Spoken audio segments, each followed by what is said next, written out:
Hi all and welcome back to Tech Anorak. So I'm going retro for you today, guys. So I was out yesterday shopping near home and I thought I fancy a retro console. So I went into CEX, which if you're not from the UK, it's a second-hand store that specialises in DVDs, Blu-rays, games and hardware as well. So old consoles like this and also right up to PS5 and Xbox Series S. So I bought this guy. So he was £25, which, yeah, it's probably $25–30 I would have thought.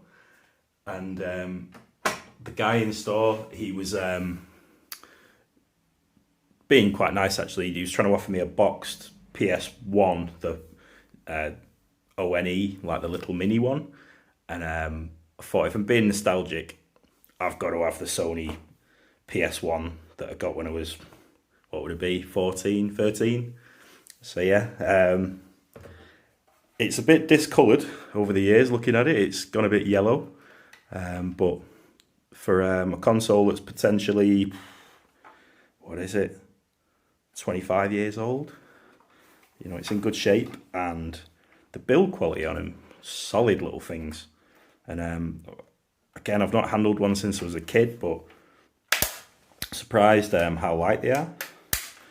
So I don't know what this parallel I/O is, guys. I can put that in the comments. Presume it's some sort of serial cable for a monitor, or I know that on the PS1 you used to be able to connect to design games on it. You could get like a dev kit. I can't remember what that's called. Again, I'll put it in like a text or something on the screen. Okay, so you've got the parallel I/O, serial I/O, and the AV multi-out and AC in, so like a video recorder or well, not a printer, yeah, video recorder. And so yeah, I got this home, guys, and had a little play. I bought a couple of games as well. So I bought Tomb Raider, which is a classic. So that was £10, which for a classic game, it's not too bad really, and it's in good quality. I thought this was Gran Turismo 2 because this sticker, the price sticker, it was over the 2, but I'm quite happy. It's not Gran Turismo 1, but there's probably more cars and more tracks and stuff on this, and it's one I remember from my childhood again. And these, again, just nostalgia. I've not touched one for a long time, and it's, yeah, in a nice double CD. That one's supposed to happen, guys. That came with the PS2, which we'll get onto in a minute. Okay, so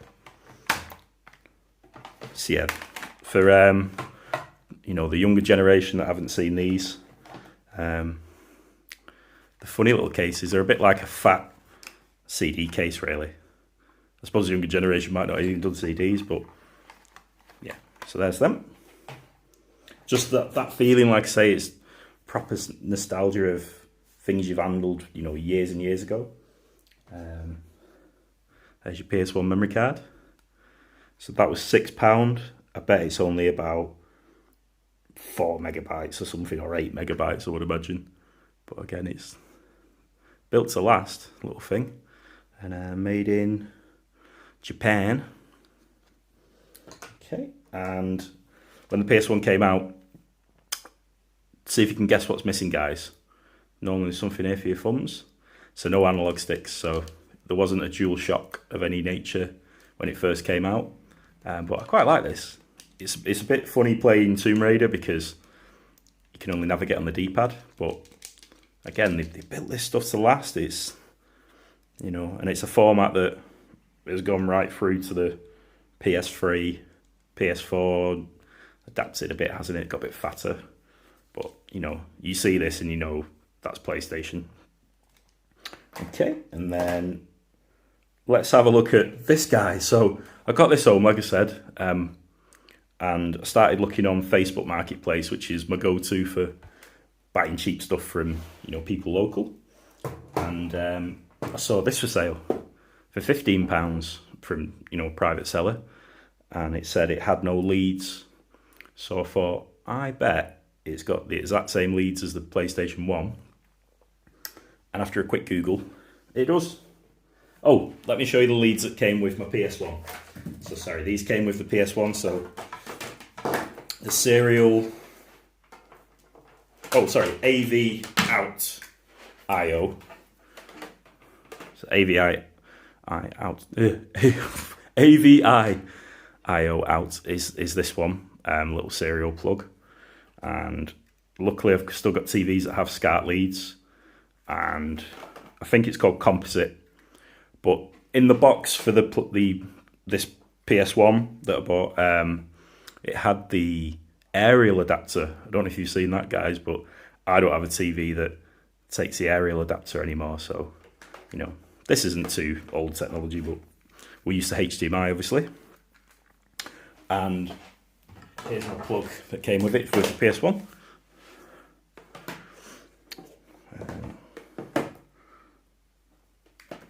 So again, like I said, a bit like a DVD player one. So yeah, so I had a quick Google and thought, I bet they're the same ports. And if we turn this big guy over, and him.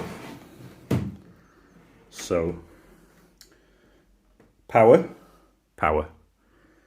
AV out, AV out. It's got extra connections here, so that's optical if you were connecting to a home cinema, I suppose. Expansion pack, so I think that's for hard drives potentially. So yeah, it's an empty bay. Or is that the network, like the modem that you could put in these? Again, I'll Google that, guys, and check it out. So yeah, it went a bit more space age, I suppose. This was a bit of a cool design, a bit like a, one up from a NES, like the next generation. But this guy's gone to town, really, hasn't he? He's square like this one, but I don't know, it looks like a building or something to me. And that interchangeable lead theme carries on here. So this old controller that has no DualShock, no analogs, straight in, memory card straight in. Here's your DualShock 2. So I think the DualShock 2, again, that was a PS2 controller. So that there was a DualShock 1 that did come out for the PlayStation 1. Okay, and then again, obviously these are for the PS2, so it will definitely go in. But I like that it's, we don't have a lot of backwards compatibility stuff these days. And then just to show you the PS2 controller. I've not tried it, in fact, to see if it definitely works, but I think they fit. I don't want to force that. Perhaps the PS2 memory cards are not compatible because that won't go in, and I don't want to force the pins and break it. So leave him where he is. In there, actually. Okay, and then just another comparison. So the PS1 had these nice chunky physical buttons that I'll just lift it up. They all spring loaded and they feel old and like it's, again, built to last. But listen, power, you can hear the spring in there, but if you've been a kid who's had one of these or an adult, it's all buttons you remember, and the reset buttons, a little less travel. And here's your disc tray. It's no electric sliding out disc tray, but really cool. Then this one, you do have USB ports on this one as well, so I can get into that on a later video. I know that you can do things to the PS2 now for backup games and like a soft mod, which I haven't done myself, but there's stuff on the internet for it. And then again, you've got a bit more space age here, so power on your PS1, power on your PS2 is a little square, and these light up as well. Eject on your PS1, it's a nice little button. Eject on your PS2, then this tray slides out like a classic CD player, really. Oh, the other thing as well, you could buy stands for the PS2, but it does have feet anyway, so if you wanted to stand it like that, you know, if it just fit nicely somewhere. Okay, and then the games for this, I got Scarface free with the PS2 from, like I say, the private sale, and I'm hoping it's just this disc that's broken. It does look quite worn, but Scarface crashes, but that's a cool game. I might try and get this refurbed at somewhere. Again, CEX that I bought the PS1 from. Oh. Sure. They refurbed this for like £2, so there we go. And then these games for the PS2, they're a bit more familiar to the games we have today for your, you know, PS4, Xbox, new PS5, and etc. Series X. But I think this is going to go eventually, isn't it, guys? We're going to have no discs at one point, you know, at some point even. It'll just be all, you know, drives, just hard drives that you save things to. But yeah, so I'll give you a quick talk through some of these games and what they mean to me. So again, Tomb Raider, go back to that. One of the first games I played, I think, when I was a kid. In fact, that's not true, because that came out in about 1998. Or maybe is that the Platinum?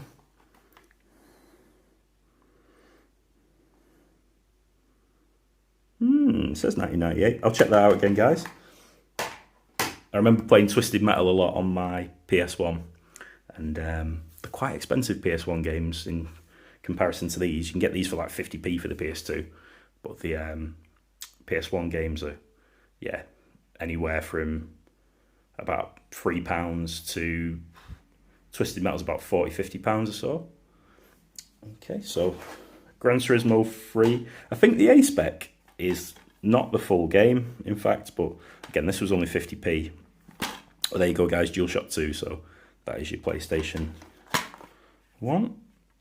So I'll do proper reviews on these games at some point. This one, for a young lad, it's a bit of a raunchy game. You've got... Okay, and this game, guys, if you're like a young man or, well, a young lady, you know, but when I was a kid, I think Tecmo knew what they were doing when they made this, because it's got lovely ladies on it with very good polygons that bounce. Say no more, I won't get too rude, but it's a really good beat 'em up, this. I'll tell you what, I miss this as well. You know, you don't get manuals anymore that go into this much detail unless you buy, you know, like a special edition or something. But you just get like a little rubbish guide now. But look at this, it's got all the guides. I suppose you get it digitally on the games, but it's just quite nice to have it like this. Feels like you're getting a bit more. So there you go, guys, there's an example of what we're talking about. So, oh, here we go. So we've got some character bios. So Kasumi, I think she's like one of the best fighters on it. Jan Lee's a bit like Bruce Lee or something. I think that's why they call him Lee. He's like fast and a bit like martial law in Tekken. Tina's, again, probably a bit like a Tekken character, I would have thought. Nina. Genfu's good. He's like a cool, like, master. Zach, I have to play this. I can't remember Zach. Oh, kickboxing. Yeah, I do remember. Don't remember these ladies that much either. Again, I'll have to watch it, but... Oh, he was cool. He's like a ninja or something, isn't he? Yeah, ninjutsu. So there you go, guys. So that was... I didn't actually have this on the PS2. I had the first Xbox. It was like a crystal green one, but yeah, I had it on that. So it'd be interesting to see what this is like, because I believe the processor and GPU were better in the PS2 than they were in the Xbox. Okay. Medal of Honor games were always cool, so they looked a bit clunky on the old PS1s, but it was still like the gameplay was awesome, and that's one thing I want to talk about. So modern games, I think they just look prettier. They're just getting prettier, really, and you know we've kind of lost the gameplay because these sort of games laid the foundation for like Call of Duty and Battlefield and you know whatever, Fortnite. But they put a lot into the stories on these. Get a massive manual there. Oh, quite nice in the box as well. So, say if you've got saves that you just want for one game, that fits in there nice and shut it away. Or obviously if you're taking your PlayStation somewhere, you can always do that. So yeah, we'll give this a go. So Rising Sun, it's like the it's a World War II Pacific theatre of war. So I think you're in like a Japanese prisoner of war camp at one point and things, and I remember this being a good one. Okay, and then this one, I have lost some hours of my life playing this. Playing as Man Red or Manchester Red. And I think it did have the right names on it, but didn't have the kit licensing. But back in the day, this was the football game. It was miles better than FIFA. And FIFA's taken over, I think, in later years, and Pro Evo is coming back. But yeah, that I think on PC, on modern games, probably highest amount of hours I've spent is probably about 150 hours playing Skyrim. But I reckon on this, I must have done 300 hours, maybe 400. Vice City as well. Vice City, hours and hours and hours, and my friends used to come round and we'd play that. And it's a fun game to get in police chases and fights, etc. Like I say, Scarface, I think it's broken, but that's a good game. It's a Grand Theft Auto clone, really, with licensing from the Scarface movie. But cool. Okay, so we'll just do a quick top trumps and a little fact for you as well, guys. I don't know if you know this, but this dude, PlayStation 1, this came about from a collaboration between Nintendo and Sony. So Nintendo wanted a next generation 32-bit console that could play CD-ROMs. And then in the end, Sony split away and decided to make their own project. So I can go further into detail on that, but I think it was some sort of funding or some sort of conflict between Sony and Nintendo where Sony pulled out and went their own way, and then the rest is history. Nintendo are still around, still doing great, but obviously totally different sort of consoles now. Okay, so top trumps, like we said, guys. So the PlayStation 1 had a 33 megahertz processor, 2 megabytes of RAM, that's megabytes, not gigs, 1 megabyte of video RAM, so that's like your graphics chip, and the CD-ROM drive.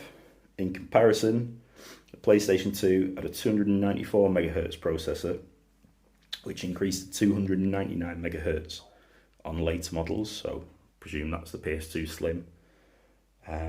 32 meg of RAM, so wow, that's 30 meg of RAM increase.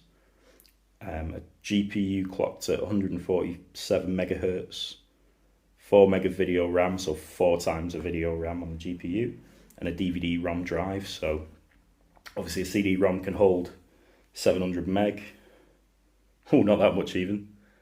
I'll get the specs for that, I can't remember, guys, but CD is obviously a smaller format than DVD. And yeah, so I think that translates to that generation jump. The graphics were probably at least 4 times better, or yeah, you know, you can tell. But gameplay's gameplay. The PS1, there's still some awesome games to play on there. Okay, so let's have a quick comparison in graphics. So we're going to run Gran Turismo 2 on the PS1, and then Gran Turismo 3 on the PS2, and we'll see how fast or how far the generation jump really in graphics.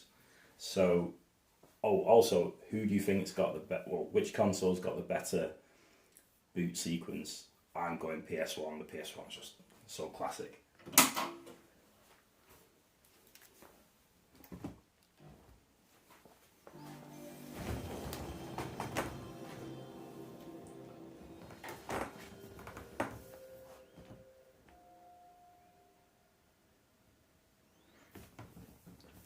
like I say, just seems cooler. I don't know their the PS1 boot sequence.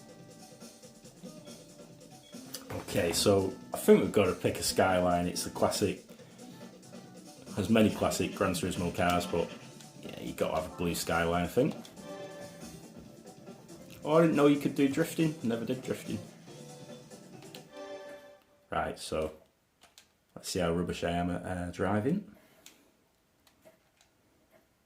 So I don't know if the widescreen on my TV, whether that's not helping the graphics, you know, it might be stretching it out to modern standards.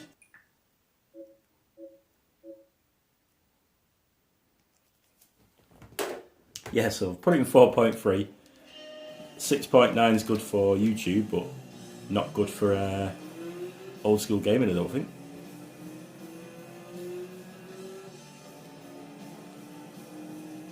How do you look back? That's how you look back. Like I say, guys, a bit of a graphics comparison. So, you know, again, if you were going from a SNES or a Mega Drive and you played this, you were like, this would just be so futuristic in so 94, 93 onward. Well, no, 94, 95.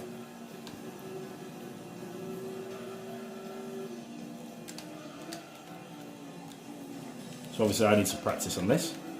Okay, so let's have a look at the PS guys just to show you. So I'm going to shut the PS1 down. And the leads are totally interchangeable. So, oh, sorry, Gran Turismo 3.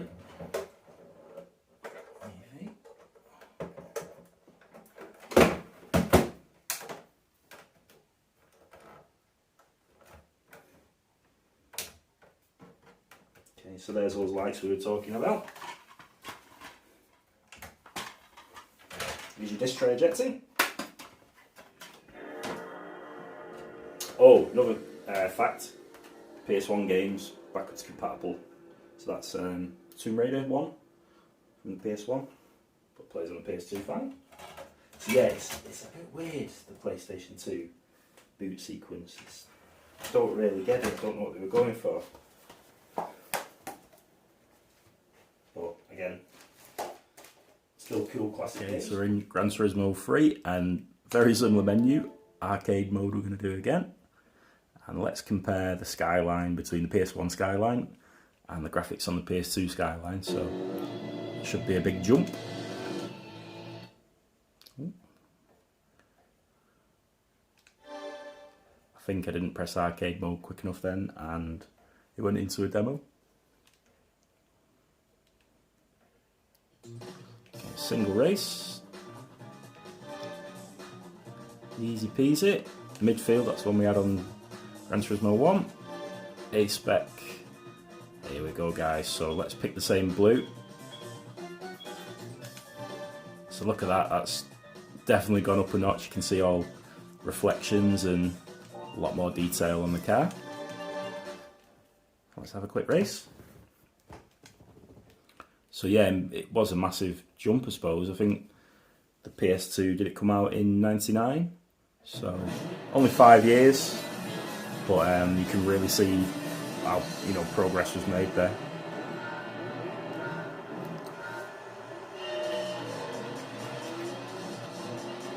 Oh, only 2 views. I thought you had more camera views than that. Maybe you're doing career mode. Again, this is another game you spent hours and hours on, and there's so much customization with your tuning, and you know, you can go to be a proper racing driver rather than just like a street racer or whatever, you know, an amateur. It's pretty cool. I like doing all the licenses. They used to annoy you a bit, but you know, it's quite nice that you have to. It is a driving simulator, as I say, isn't it? So this plays really nice. The DualShock 2's helping, guys. Oh, it didn't help with it. I put it in shot, but it's helping steer rather than the old school D-pad on the PlayStation 1 controller.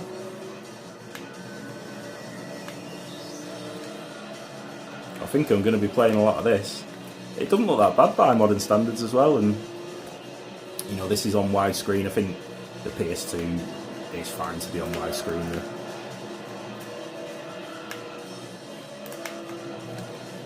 Don't know if anyone's ever used a wheel and pedals with this. I know you could buy them. I never have on Gran Turismo, but it might be something I'd looking to get in, some vintage wheel and pedal set for Gran Turismo.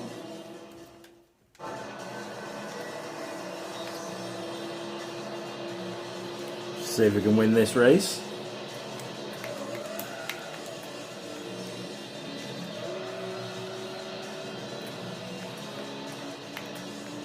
Yeah, I can see why I spent hours playing this. It's, you know, it's nice to play control wise, as probably better than Forza, you know. I've not played the later Gran Turismos on. I've got a PS4 Pro down below these. If you can't actually see it, it's that shot, but I've not played Gran Turismo on the PS4.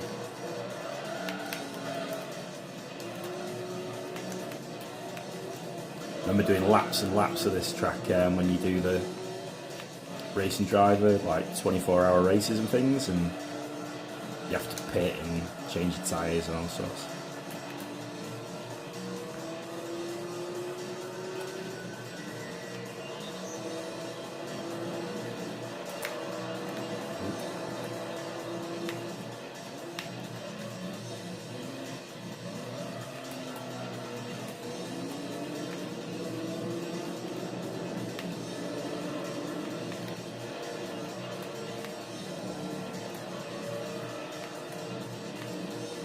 Okay, we're on the home straight, must be looking at the time. Nice skyline there for you guys. Going over the line. Wow, so I think that was my longest video I've done, guys, but like I say, I wasn't planning to buy a PS1 or a PS2, but I'm really glad I did, because I've relived a bit of my childhood there, and hopefully the video helped. The PS2, the games are really cheap, guys, like 50p, like I say. The PS1 games, they're that bit older. They're quite hard to get hold of, so that might be a factor in what you're buying and the graphics. But anyway, guys, tell me what you think about this. Hit me up in the comments. Like and subscribe as always. Thanks for watching Tech Anorak.